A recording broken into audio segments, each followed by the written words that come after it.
guys, my name is Michael Wilson, Chief Trainer for the Ghana Robotics Academy Foundation and a Chief Research Technologist at the Council for Scientific and Industrial Research Ghana. Welcome back to our series of training sessions on robotics-inspired science education. In our previous sessions, we have been looking at how to practicalize our math and science theories using robots. We have gone through finite state machines, we have looked at continuous time machines, we have looked at how to calibrate a sensor using the EV3 light sensor as our use case or as an example. In our last video, we looked at how to implement a 5-state FSM, that is a 5-state finite state machine, to control a simple fan. In all our sessions, we've been using a single light sensor.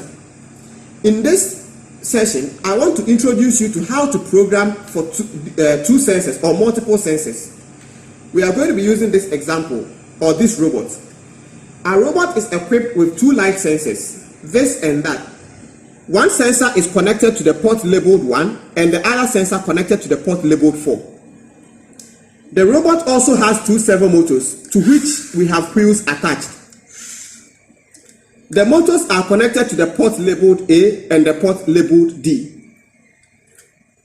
Using this robot, we want to program the robot to follow this black line on this white tile. We have other variants of tiles where the lines are not straight.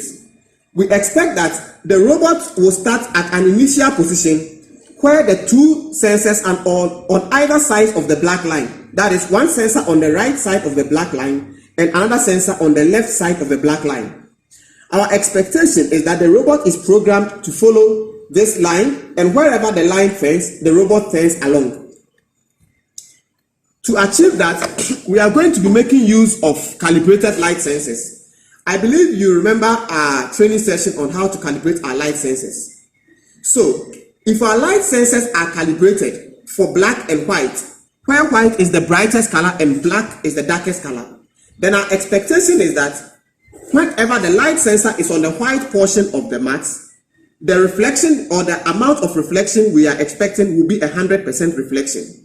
And then when the light sensor is on the black portion of the mat or of the tile, then the percentage of reflection expected should be 0 if the light sensors have been calibrated. So to the board, our task is to program a robot to follow paths of this nature.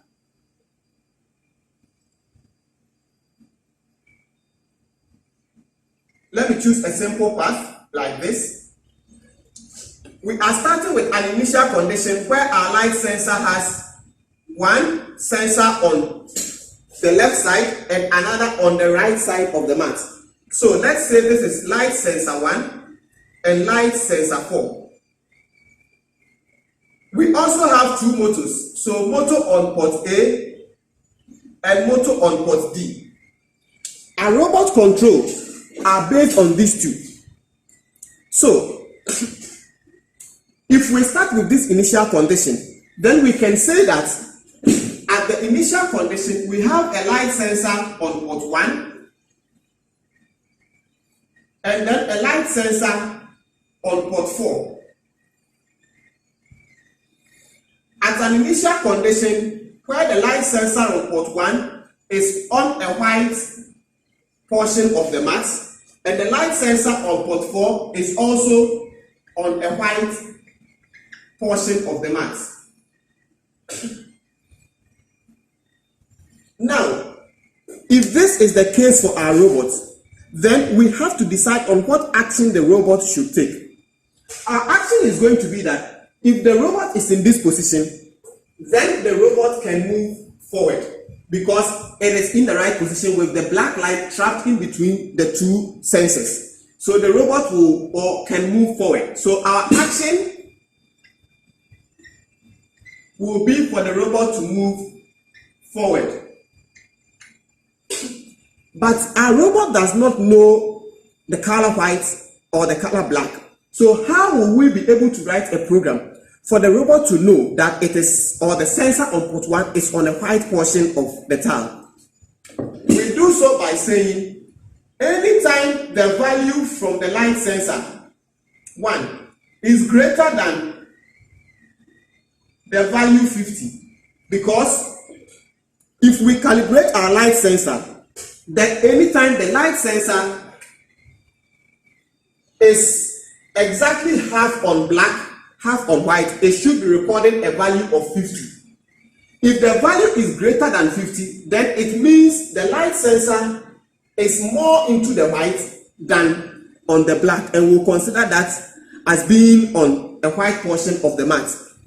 Also, anytime we record values less than 50, then we will consider the light sensor as being on the black portion of the mat, because it means the light sensor is more into the black than into the white. So we will say that if light sensor on port 1 is on a white or is recording a value greater than 50, and the light sensor on port 4 is also recording a value greater than 50, indicating that both sensors are on the white portions of the mat, then the robot can move forward. How do we make our robot move forward? To move forward, we turn on the motor A and the motor D to move at the same speed, which will drive the two motors at the same speed in the forward direction. So we'll say the action will be to move forward by turning on motor A, turning on motor A, and turning on motor D. So we have defined our action for this condition. So the first condition we can encounter is a condition where the light sensor on port 1 is on a white portion of the mat, and the light sensor on port 4 is also on a white portion of the mat, matching to a condition like this, requiring that our robot moves forward. It moves forward by turning on motor A and motor D at the same speed. Now, as the robot propels in the forward direction, it will encounter this curve where the light sensor on port 4 will begin to fall on the black, while the light sensor on port 1 is still on the white. That is another condition that could occur. In this condition, we say that light sensor on port 1 is on a white, which means the light sensor on port 1 is recording values greater than 50. Light sensor on port 1 is recording values greater than 50. However, light sensor on port 4 is falling more onto the black, which will record values less than 50. So if the light sensor on port 4 is on the black, that means light sensor on port 4 recording values less than 50. Then we have to decide on an action. In this direction, our robot will have to begin to turn towards our right. So in turning, how do we turn? To turn this robot, the motors will now be positioned here and there. So motor A and motor D. To turn our robot in this direction, we will have to, so we say the action is to turn right. And to turn right, we will have to stop the motor on D and propel the motor on A. So while this goes to a stop, this motor begins to take what? This turn, turning our robot in the preferred direction. So we say motor D is turned off and motor A is turned what? On. So we turn on motor A and turn off motor on D. So once we have that, the robot is going to turn and this light sensor gets back on track in this direction. Once the light sensors get into this direction, it satisfies condition 1. So condition 1, condition 2. It satisfies condition 1, which has already been defined to propel the robot forward. So the robot will continue in the forward direction until it meets this condition, where this time the light sensor on port 1 is rather on the black and the light sensor on port 4 is on a white. So we have light sensor on port 4 is on white and light sensor on port 1 is on the black. So we will write that condition 3 is that light sensor on port 1 is on the black, which means recording a value less than 50. As it falls on the black, the reflected values begin to drop, recording a value less than 50. And the light sensor on port 4 is fully on the white, so recording values greater than 50. So light sensor on port 4 is on the white, recording values greater than 50. In that direction, our robot is veering off in this direction, so we need to turn our robot in the left or to the left. So our action is to turn left. And how do we turn left? Now we have our motors here, motor on D and motor on A. So to turn left, motor on D should be propelled and motor on A has to stop. So this is what we have. Let me try to make it a little cleaner. So in this direction, we have motor on D and then motor on A, and that is the position of our light sensors. So we want to turn in this direction. Motor on A, on D should be turning, while motor on A is put to a stop to turn our robot to the left. So we will say that in turning our robot to the left, we will turn off the motor on A and turn on the motor on D. That becomes condition 3.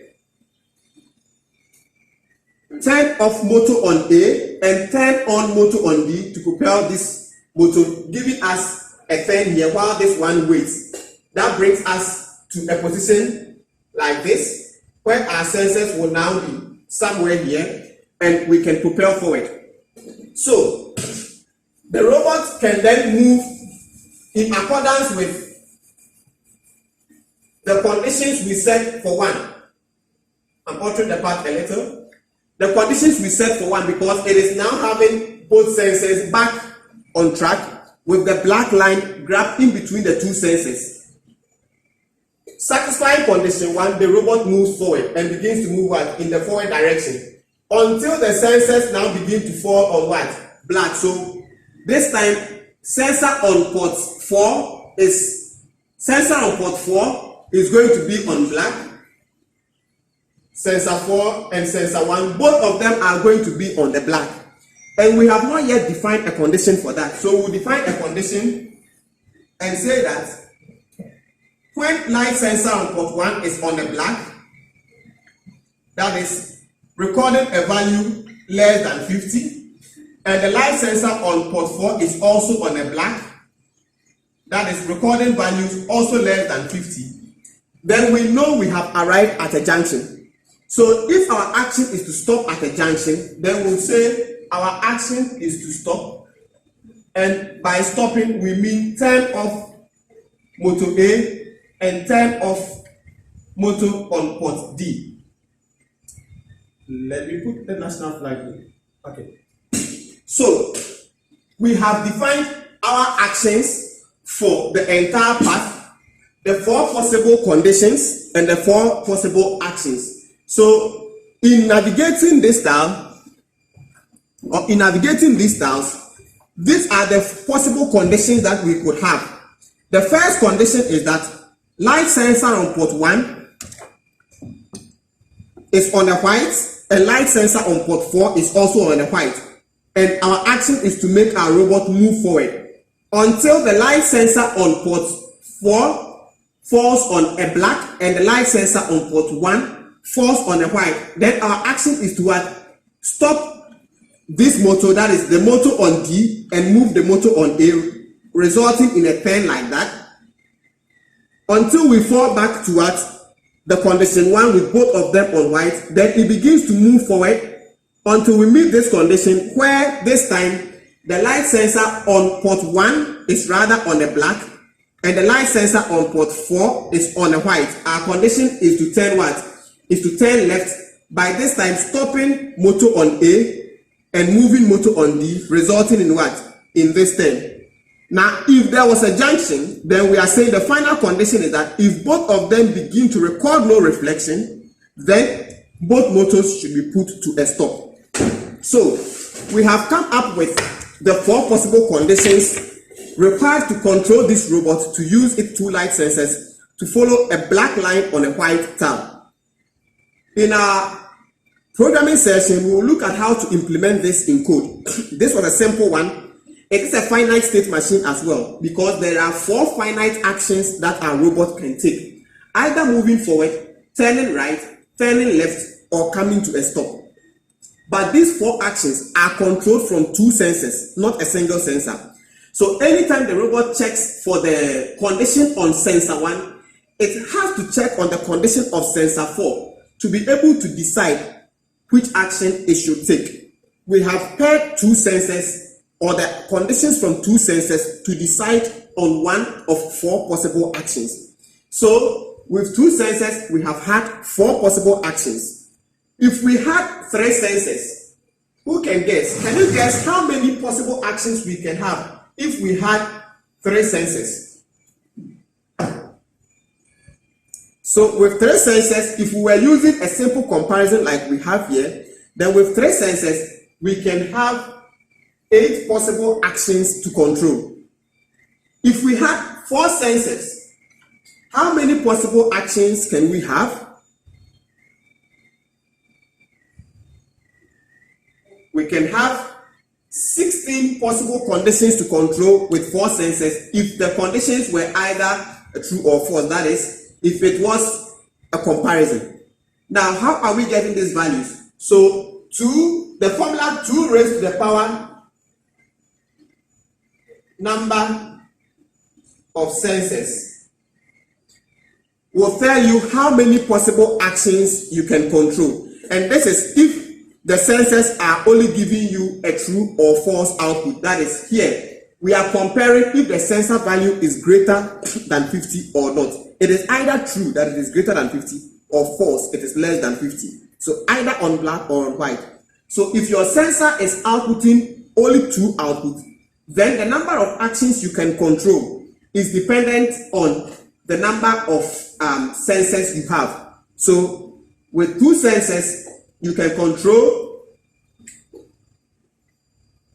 2 raised to the power 2, which is 4 actions. With 3 sensors, 2 raised to the power 3, which is 8 actions. With 4 sensors, 2 raised to the power 4, which is 16 actions, and so on and so forth.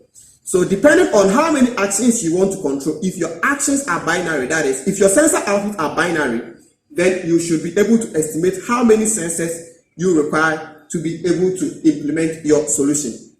But mind you, we have looked at how to convert a sensor output or digitize a sensor output in our previous session, where we divided the sensor or the raw sensor outputs by a number and then round up that number. So we had 5 outputs coming from this same light sensor. So in a case where each of the sensors have about 5 or 10 outputs, you can estimate how many possible actions you can control. The power is limitless. In our next session, I'll be looking at how to implement what we have discussed in this session. If you have any questions, leave them as comments. We will address them. In this session, we have looked at how to use 2 sensors to control a simple robot to follow a black line on a white tile.